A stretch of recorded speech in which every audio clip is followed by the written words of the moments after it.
Baik, Assalamualaikum warahmatullahi wabarakatuh. Kembali lagi bersama kita, bersama kami ya. Saya bersama Ustadz Heri. Perkenalkan, nama saya Yusril, salah satu murid dari Bapak Ustadz yang di dekat saya ini. Nah, kemudian ada yang ingin saya sampaikan, ada yang ingin saya tanyakan sebetulnya. Bagaimana sih cara kita menolak ajakan yang misalnya itu dari teman kita, misalnya ketika reuni diajak ke teman, misalnya foto bareng, diajak misalnya apa lagi ya, mau dibonceng, padahal itu sudah jelas lawan jenis kita. Nah, bagaimana mengatasi tuh rasa yang tidak enak itu ketika pada saat itu? Rasa yang nggak enak. Nggak enak. Iya. Baik. Ini pertanyaannya menarik sekali ya teman-teman, dan saya yakin mungkin di antara teman-teman juga pernah merasakan hal yang sama. Misalnya teman-teman sudah tahu perbuatan itu hukumnya haram, misalnya boncengan dengan lawan jenis atau pergi campur baur di tempat karaokean. Terus kitanya mau nolak tapi nggak enakan gitu kan, mungkin begitu ya Yusril ya. Nah, jadi teman-teman semuanya, pertama sebagai seorang muslim kita harus memahami bahwa standar tolak ukur perbuatan kita itu bukan penilaian orang lain, bukan nggak enakan atau enakan, bukan itu, tapi apakah perbuatan itu dibolehkan oleh Allah atau tidak gitu kan, atau apakah sesuai dengan syariat atau enggak gitu ya. Standar perbuatan kita itu halal haram gitu ya, halal haram. Nah, jadi teman-teman semuanya, tentang gak enakan ini sedikit saya ada kisah nih Yusril ya, buat teman-teman semuanya juga. Tahu nggak siapa pamannya Rasulullah yang meninggal dalam keadaan kafir? Abdul Muthalib ya. Nah, Abdul Muthalib itu dalam riwayat disebutkan bahwa dia tahu kalau ajarannya Rasulullah yang dibawa oleh Rasulullah, Islam itu dia tahu itu benar.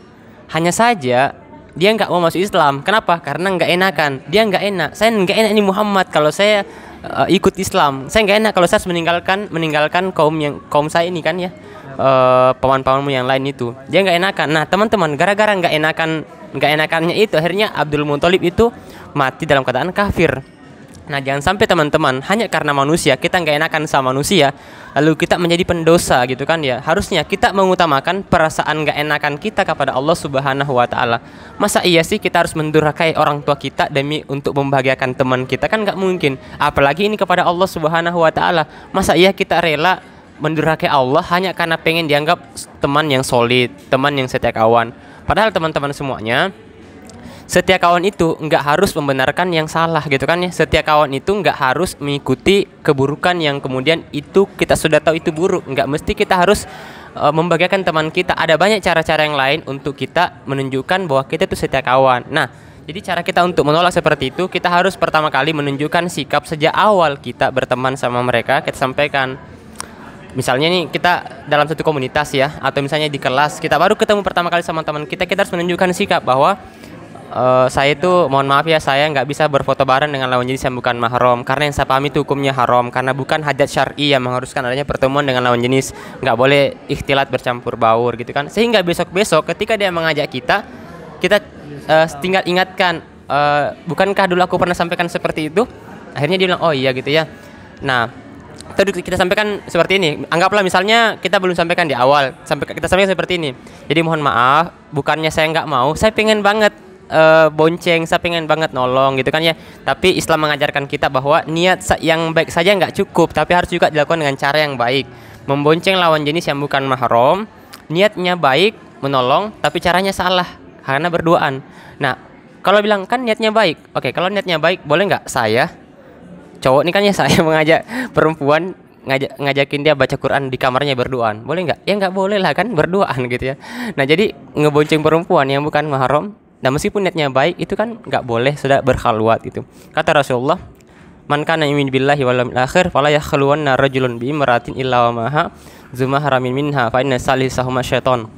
Siapa yang beriman kepada Allah dan hari akhir, maka janganlah seorang laki-laki berkhalwat, berdua-duaan dengan seorang perempuan tanpa disertai dengan mahramnya.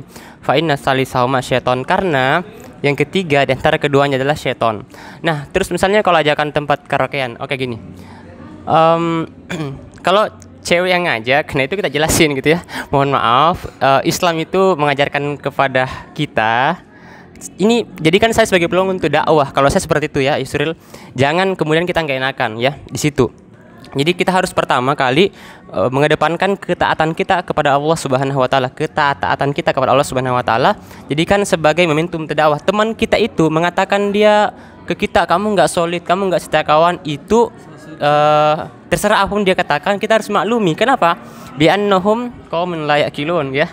Mereka itu orang yang belum memahami. Kita yang sudah paham, kita nggak boleh menjudge mereka. Kamu itu nggak paham, kamu itu berdosa gitu.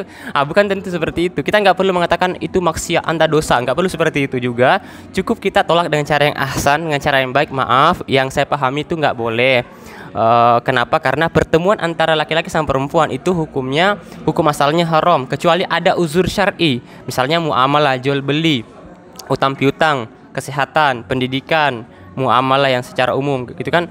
Jadi kalau pergi karaokean campur baur kan jelas nggak boleh gitu ya. Kenapa nggak pergi saja sama sesama cowok gitu ya, seperti itu. Kalau di teman kelas mau foto angkatan kan bisa, foto angkatannya terpisah, cowoknya dulu berfoto baru perempuannya berfoto. Nah seperti itu. Itu kan nggak mengurangi juga apa istilahnya, kebersamaan sebenarnya gitu ya. Dan oke, silakan teman-teman yang mau berfoto silakan, tapi mohon maaf saya nggak bisa begitu ya. Dan seharap ini perbedaan kita itu jangan karena satu perbedaan saja membuat kita terpecah, kan masih banyak hal yang kita bisa bersama begitu ya. Nah jadi saya kira seperti itu. Ada lagi mungkin? Mungkin itu salah satu keresahan dari banyak teman-teman juga. Ya jadi sekali lagi teman-teman, jangan nggak enakan sama manusia membuat kita itu melanggar perintah Allah Subhanahu wa taala. Serius ya. Misalnya gini, ini udah waktu sholat nih, azan, aduh teman kita tuh lagi apa gitu ya, ngajakin kita kepada tempat sesuatu, oh nggak enak kalau nggak ikut gitu ya, padahal kita masih bisa sholat dulu baru pergi gitu kan. Nah jadi teman-teman, kalau ada hal yang membuat kita nggak enakan, pastikan itu kita mengutamakan nggak enak kepada Allah Subhanahu wa taala. Bayangkan teman-teman, teman kita tuh nggak tahu banyak tentang kita, dia nggak memberikan kita juga apa-apa mungkin gitu ya, baru mungkin ditraktir makan sekali dua kali, tapi Allah Subhanahu wa taala teman-teman itu memberikan kita nikmat yang luar biasa, tidak pernah kita mampu untuk menghitungnya. Nah kenapa kita itu nggak memikirkan itu gitu ya. Jadi dalam sebuah hadis disebutkan bahwa sesungguhnya Allah itu sangat cemburu, dan kecemburuan Allah ketika seorang hamba itu melanggar perintah Allah Subhanahu wa taala. Jadi jangan sampai kita membuat Allah murka kepada kita demi mencari keridhaan manusia. Jadi carilah keridhaan Allah Subhanahu wa taala.